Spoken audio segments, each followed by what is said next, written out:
am I got to hold nang pilil de am I got to feel mighty whitey.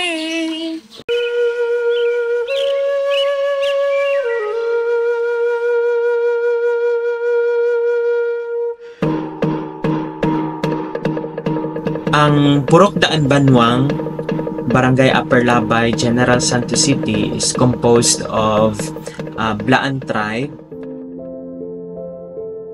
For almost 24 years na po ang paaralan, wala po kaming water system. So, ang ginagawa po namin, umaasa lang kami sa tubig ulan, saan matagal na po namin pinangarap at matagal na din namin inaantay na magkaroon ng tubig sa paaralan. Tapos yung mga bata, walang panghugas ng kamay or mainom, uhaw na uhaw ang mga bata. No choice talaga sila. They prefer na hindi na lang uminom.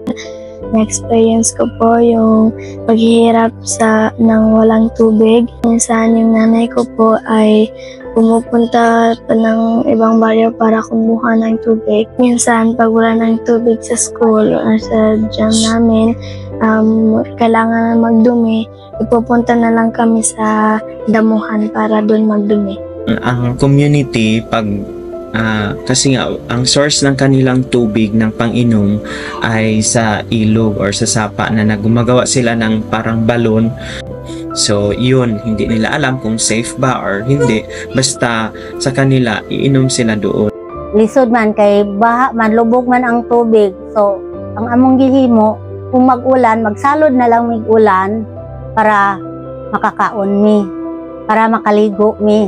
Lisod kaayo kung walay tubig kay bisan sa imong pagluto o walay tubig di ka kaluto. Kunya ang imong tiyan gutom na kaayo.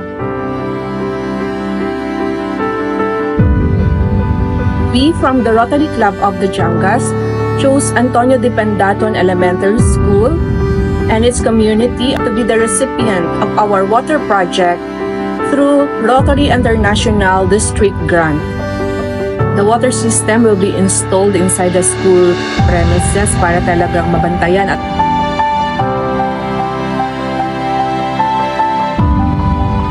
I'm so happy because through us, through Rotary, nabigyan po namin ng pag-asa ang komunidad to end their sufferings, to have a full access of a potable water for their everyday life.